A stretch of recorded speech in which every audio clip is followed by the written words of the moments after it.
cider is a great thing to have this time of year. But do you know how to make it? Well, here's your chance to find out. KNN reporter Monica Stone has the story. There's all kinds of things you can make from apples. Pies, tarts, dumplings, and even drinks like cider. But what's the secret to making it? Well, most apple cider is made at apple orchards. And Buckingham Orchards in Sunbury, Ohio has a special press to show how. By the way, did you know that there are over 150 different kinds of apples? That makes picking just the right ones very important. The best kind of apples to use are Sweet Yellow Delicious and Jonathan apples because they give just the right blend of flavors. When the apples are picked and ready, a special rack and cloth press can be used to make the cider. There, apples are grinded into a bucket. What's the difference between apple juice and apple cider? Apple cider is the juice just the way it's squeezed from the apples. It may have a little preservative in it to retard the spoilage, whereas apple juice has been pasteurized, which means it's been heated to completely kill any microbes that might be in it. And it also may have water added legally, a small amount. What do you do with the leftover parts of the apple after the cider's been made? Well, what's left over is called pumice or pummy, and some farmers use it as cattle feed. Others, like us, use it just on our fields to add organic matter to the soil, so it's sort of a compost thing. When about a bushel is collected, a press plate is used to squeeze the juice out of the apples. And voila, you have apple cider. Now, cider only lasts for about 2 weeks, so I better drink it quickly. That's good. Reporting for the Kids News Network, I'm Monica Stone. We're just about out of time for today's show. Be sure to call the Kids line at 1-800-KNN-KIDS and let us know if you think the Browns should be allowed to move to Baltimore. And call in your stories to the Rover and Reporter hotline at 821-1010. And now let's take a look at Ohio Stadium one more time. See you later, and go Bucks. Bye.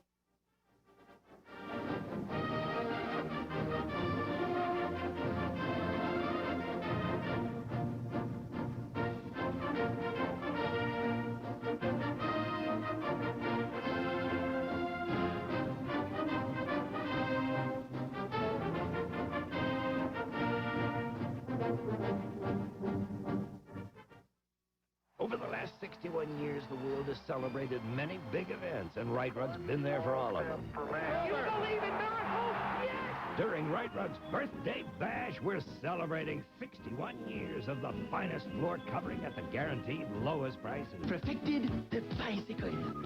This bike's missing one part. This bike is still missing one part. Professor? This is the only part the bike is missing. It's a bicycle helmet. We always wear helmets when we ride. If you're not wearing a helmet, you're not ready to ride. Hello, I'm Angela Pace. Join 10 TV as we sponsor the Wexner Center's presentation of Roy Lichtenstein. Don't miss the works of this pop arts legend through January 7th. What happens on the sidelines at an NFL game? We sent a KNN reporter to the jungle to check it out. And the movie Toy Story, is it hot or not? Our KNN movie critic has the scoop. This station rules the nation. Roll 'em.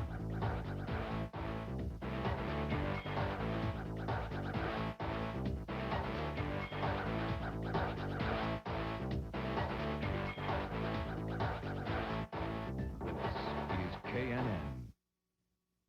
Hello, I'm Anya Cohn. And I'm Jesse Brooks. This is the 10 TV News Network. You've heard about violence in schools, and today we'll find out how kids are dealing with it at a local school. You might not think it could happen at your school, but you better think twice. And on KNN Sports, there's more action on the sidelines at a pro football game than you think. Photographers outnumber football players these days, and we'll check it out. And we'll take you behind the scenes at our Orlando Magic game and see the Shaq in action. That's coming up in a few minutes on KNN Sports. Back to you. Okay, thanks, Jonathan. Students heading to school try to remember packing their books, pens, and pencils. And unfortunately, it seems they're packing their guns, too. KNN reporter Carrie Charles takes a look at one school that's dealing with the problem. There are some big changes for kids in Columbus Public Schools. A policy of zero tolerance goes into effect this week, and hopefully that means no more trouble in school.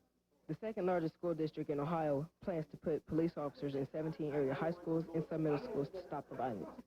The plans call for uniformed patrol officers to be in the schools and could mean metal detectors and drug-sniffing dogs, too. Do you think there should be police officers in school? Why or why not?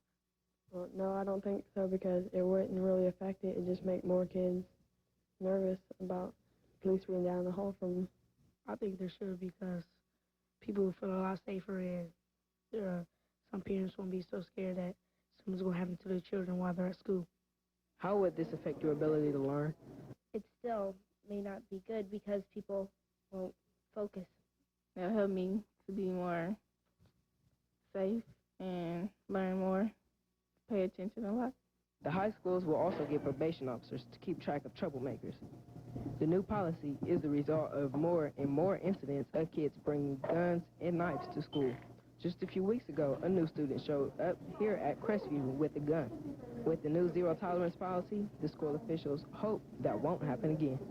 Reporting for the Kids News Network, I'm Kerry Charles. One thing the new policy means is the end of the DARE program. This anti-drug police unit teaches kids in elementary school about the dangers of drugs. In the past 10 years, thousands of kids in Central Ohio have graduated from DARE. What effect will that have on kids? But some of the kids out of elementary school or middle, they won't have anybody telling them not to take drugs, and they won't have anybody giving examples of what might happen. So it might make a lot of people do drugs more. I think that I don't think kids will know as much now because there's nobody to teach them about what effects drugs have on people. The Columbus Police Chief, James Jackson, says that protecting life and property is the job of the police, and educating kids about the dangers of drugs should be done by the schools. We want to know what you think, so that's our KNN Kids Line question this week. We ask, do you think the DARE program should stay? Call us at 1-800-KNN-KIDS and let us know. We'll have the results next week on KNN. Parents aren't only looking out for your safety at school, they're also concerned about what you do at home. So you might find an unusual gift for the computer under the tree this year. It's called Internet in a Box for Kids. And even though it has a special program for kids, it blacklists things on the net that parents won't want you to see by using a password. So what do kids think about limiting access on the Internet? Some things should be restricted because some things just aren't appropriate for kids, and maybe other things, you can just look in there and it's easy to get into, like magazines and stuff. Should be able to do that. I think it depends on what it is. If it's something that's going to help you, I don't think it should be restricted. But if something that's not going to help you, I think it should be. I think it shouldn't be on there at all, not even for adults or for children. There are some pretty wild and weird animals at the Columbus Zoo, including the naked mole rat. Have you ever seen one? Believe me, they're pretty ugly. KNN reporter Monica Stone checks them out and finds some more of the zoo's most exotic animals. It's hard to miss these elephants, or lions or gorillas are here at the Columbus Zoo, but it's easy to pass by some of the more unusual animals. So Kids News is here today to track them down with the help of some zookeepers. Our first stop is at the arthropod building, where we found two very unique creatures, the naked mole rat and leaf insects. The naked mole rats are found in East Africa, places like Somalia, Kenya. They're totally subterranean, meaning they live totally underground. They're vegetarians. They feed on roots and tubers underground. And we try and give them a morning and afternoon snack, and midday they get the remainder of their meal, things like sweet potatoes, grapes, apples. Bananas are their favorite. In the wild, they don't get any kind of fruit. I've heard that the mole rats like to listen to the radio. Why is that? We play rock music for them 24 hours a day, and the reason for that is that they need to be acclimated to vibrations, the sound of the visitors coming through and tapping on the glass, and just even the daily care in the exhibit. So we play rock music, has a lot of bass, and we play it very loud. Now let's check out the leaf insects. They really look like leaves. This is an adult female. She's got the large wings, but she can't fly. She's too heavy-bodied. And this is an adult male. And he only lives about 10 days once he's mature. Probably takes about 6 months for them to mature. And he is capable of full flight. so he can get out and see the female. You can't see it, but each of their little feet has like a little grappling hook like that with a little sticky pad. And so you turn your hand upside down. She won't go anywhere. I don't want that. Yeah, it's okay. Here, I'll hold underneath. Just go right upside down. She's not going to go anywhere. You did good. Next, it's on to the reptile building, where the frilled lizard lives. This animal is from Australia. This is still a juvenile. They can reach lengths of about 3 foot, including the tail. They're egg layers. The frill on the neck is actually used to intimidate a predator, and actually is supposed to make them look much larger to a predator. Their zoo diet consists of a variety of vegetation, as well as crickets, mealworms, and pinky mice. Let's continue our search through the zoo. Near the children's zoo, we got a sneak peek at this tree kangaroo. Well, the tree kangaroo is a really unusual animal. People are most familiar with the kangaroos that you see living on the ground, where a tree kangaroo actually lives up in the branches of the trees. You can kind of see he has really long, curved claws, which are very strong, which help him to move about in the trees. They don't reproduce very many offspring, only 1 per year, and so they're somewhat difficult to breed in captivity. Our final stop is here at the pachyderm building, where we met up with a tapir. Is it true that the tapir is related to a horse? Yeah, tapirs are related to horses and rhinos as well, which is kind of interesting because if you look at them, you would think they look kind of like a pig, wouldn't you think? Yeah. Swine-like? But they're actually closely related to horses and rhinos. If you've ever seen illustrations of some of the prehistoric horses, they look very much like the tapirs do now. What can you tell us about a tapir? They live in environments generally that are close to water. They're pretty dependent on water. They're good swimmers. If you look at that nose that they have, it's prehensile. Prehensile means that it has a grasping capability. They can grab the plants that they eat, pull them out of the ground, and stick them into their mouth. And if you look at that nose, that prehensile nose, sometimes they will get in water that's relatively deep, and they'll snorkel with that. They can be submerged and stick their nose up and break the surface of the water and breathe. I had no idea there were so many really weird animals here, and we've only seen a few. So the next time you plan a trip to the Columbus Zoo, you might try going on search for a few of your own. See how many unusual animals you can find. Reporting for the Kids News Network, I'm Monica Stone. Don't think that just because it's winter you can't go to the zoo. In fact, you can not only see the animals, but you can also check out the great lights display called Wildlight Wonderland. The lights are on each night from 5 o'clock until 9 o'clock, except for on Friday and Saturday when they're on until 10 p.m. The cost is $5 for adults to get in and $3 for kids ages 2 to 11. Speaking of animals, do you know what animal can fight a king cobra and win? I'm not sure. A mink. Tiger. I don't know. That's this week's quiz question, and here's a hint. Remember the story Rikki Tikki Tava by Rudyard Kipling? Well, the main character, Ricky, is the key to this answer. Coming up next, along with a review of the hot new movie Toy Story. So stay tuned. Columbus, you're not going to buy any new car today unless you're getting the best value. Mitsubishi knows it too, and they've just given you this year's best reasons to buy. Like 95 Galant, dual airbags and air for as low as $11,995. Or how about the 95 Eclipse from just $14,353 and up to $6,000 off 3,000 GTs. Mitsubishi's made it worth your while to buy Fight a nasty cobra and win? If you guessed the mongoose, you got it. And by the way, if you haven't read the story, the character Rikki Tikki Tava was a mongoose. Tune in next week for another quiz question. Looking for something to do tonight? Here's what's hot at the box office this week. The computer-animated movie Toy Story is #1 for the second week in a row, making $19 million. GoldenEye is #2 with $9 million, and Casino came in third with $6.3 million. So, what do viewers think of the #1 movie Toy Story? KNN reporter Sarah Thompson has a review. Toy Story was a wonderful comedy for all ages. I went into the movie not sure if I was going to like it because it seemed like a cartoon, but it ended up making me laugh so much that I was still laughing as I left the theater. In the movie, a boy named Andy owns all the toys, and his favorite one is the cowboy, who is played by Tom Hanks. When Andy is in the room, the toys are like any other toys.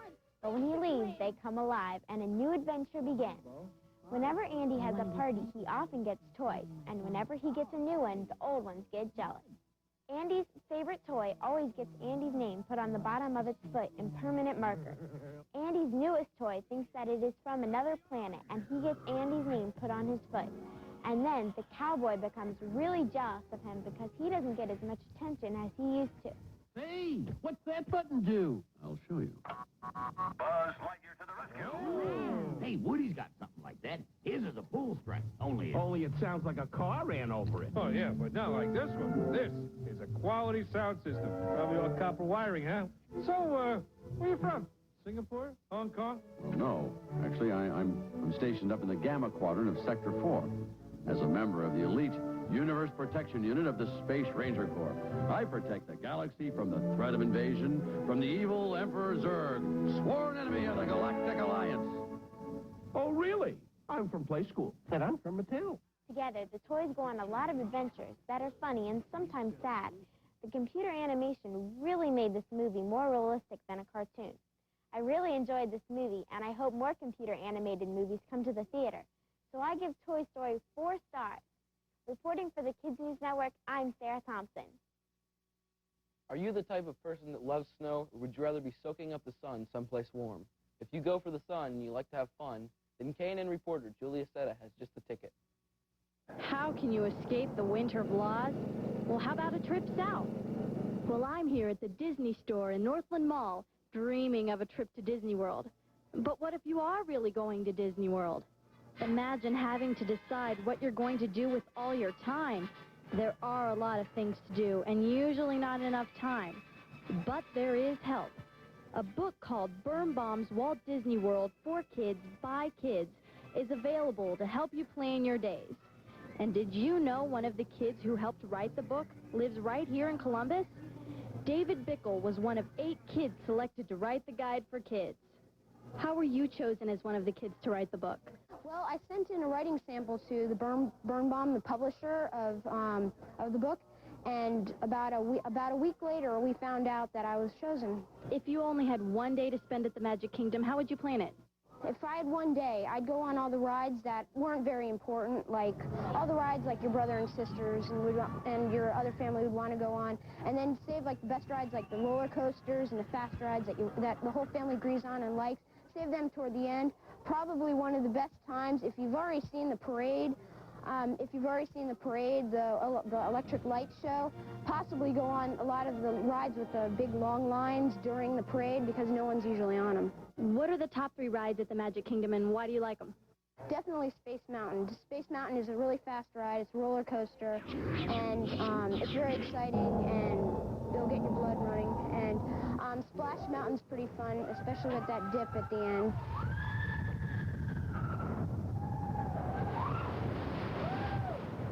And Pirates of the Caribbean, I think that's a good ride because all the living animated characters, they're very nice and they're pretty cool. And they look real. Yeah, they look very real. In the book, you mentioned several things about Epcot that would probably be boring for kids, but what do you think about Epcot in general? In general, it's a pretty good amusement park. It's if you're really in the mood for learning stuff, especially, you'll be interested in Epcot Center. But if you're looking for like fast rides and stuff that's really fun, Epcot Center might not be one of your best choices. There's a lot of rides that really put you to sleep. What's your favorite part of MGM Studios? MGM Studios probably definitely is the Great Movie Ride because it shows the history of movies ever since probably the 20s or the 30s, and it's very interesting and it's fun to watch all the characters, just like the Pirates of the Caribbean. Who killed the Witch of the East? Was it you? No. Well, David certainly knows his stuff when it comes to Disney World.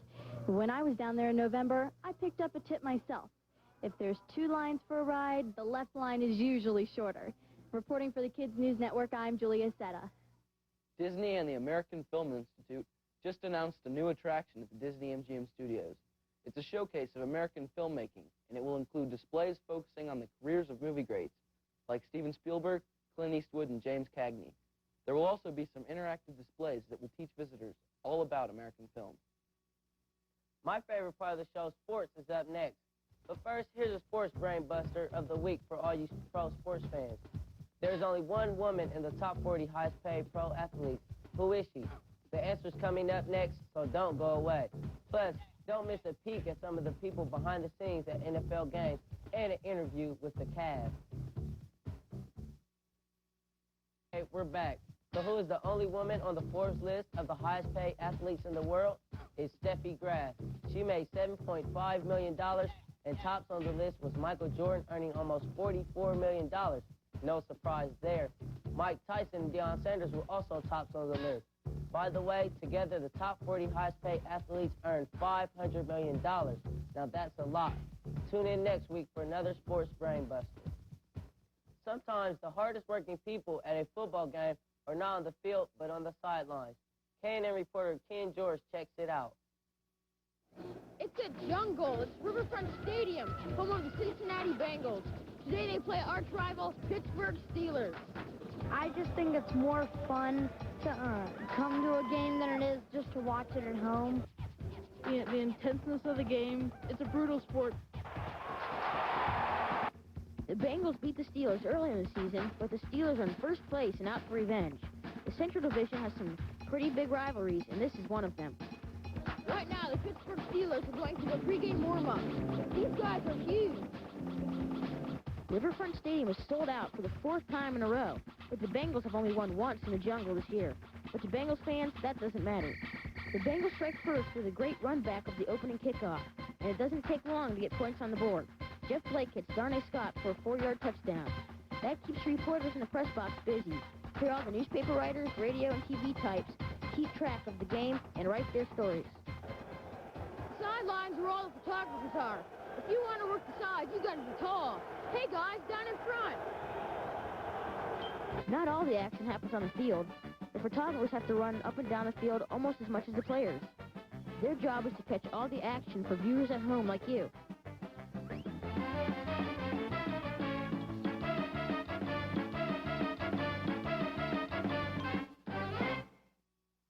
When the Bengals and Steelers meet, it's always great NFL action.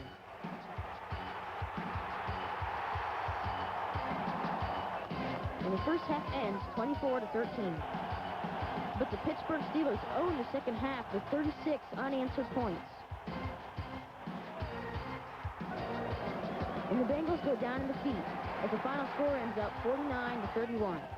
Reporting from Riverfront Stadium, I'm Ken George. The NBA season is just getting rolling.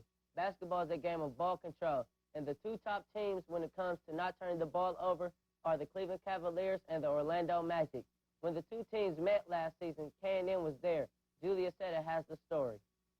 This is Gund Arena, Cleveland, the NBA, home of the Cleveland Cavs, and tonight they take on the Orlando Magic and Shaquille O'Neal. It doesn't get any bigger than this. The Cavs lead the league in defense, and the Magic lead on offense. Before the game, players on both teams get a chance to practice during what's called a shoot-around. It's an hour before the game, and the Shaq is loosening up. The Magic are on a roll, best record in the NBA, but that doesn't impress the Cavs. Former Buckeye Tony Campbell. The Cavs have the best defense in the league. What will it take to beat the Magic? Well, I think definitely it's going to be the defense, though. We're going to have to make sure that they don't get easy buckets with tight defense. We're going to have to really clamp down on Shaquille. Penny Hardaway is very tough for us, though, so we're going to have to do our best, though, to try to keep them outside of the lane, double-team Shaq, and whoever else is a threat down low for us. The Magic are used to teams doubling up on the Shaq, and they're 23-1 at home. But what about on the road? Tonight you have to face the best defense. What will it take to win? Being the best offense. I think we're right now the best offense in the league. So it's going to take us executing a great deal on offense and, stopping them, making them shoot a lot of shots that they don't normally want to shoot. Great, thank you very much. And what do kids have to do if they ever want to play in the NBA? I tell them to stay in school and work hard, and just work hard. And whatever your goals are, you can accomplish them. But the key is staying in school and working hard. And what is the best offense? The Shaq. Enough hype, it's game time.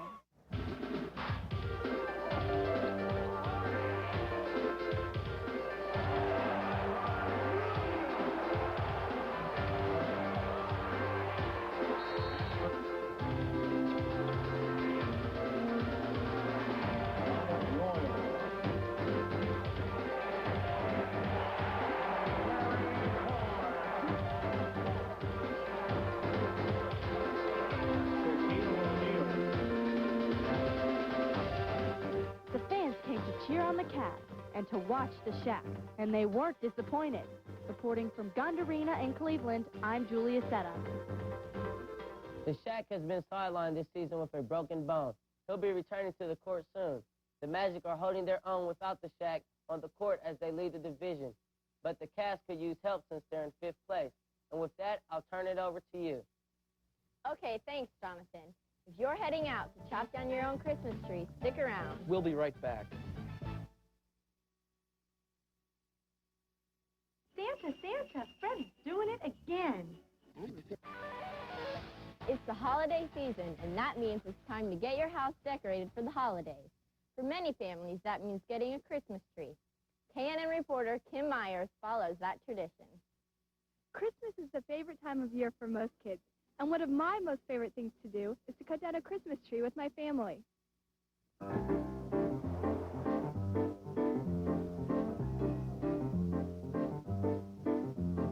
Every year, my family comes to Timbuck Tree Farm near Granville, Ohio, to cut down our Christmas tree. We've been doing this as a family for 10 years, and it's become our family tradition. Tradition, I guess, is what Christmas is all about, and the tradition of the Christmas tree has been around for a long time. The fun part about cutting down our own tree is getting to choose from all of these trees, but sometimes it's hard to make a decision. I don't know. No holes to me. Pretty good. Not much. I kind of like it.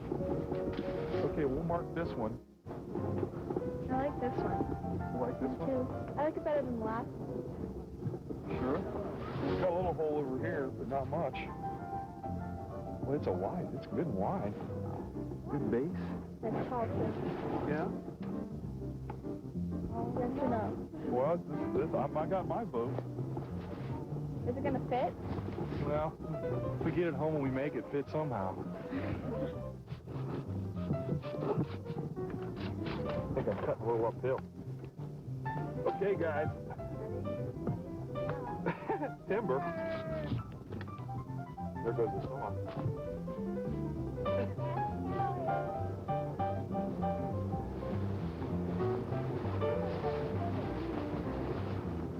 Cutting down our own Christmas tree is my favorite way to start out the holiday season, and the best part is sharing this adventure with my family. Reporting for the Kids News Network, I'm Kim Myers. That's all the time we have for this week. Be sure to call the Kids Line at 1-800-KNN-KIDS and tell us if you think they should keep the DARE program. And call in your stories to 821-1010. That's 821-1010. See you next week. Bye.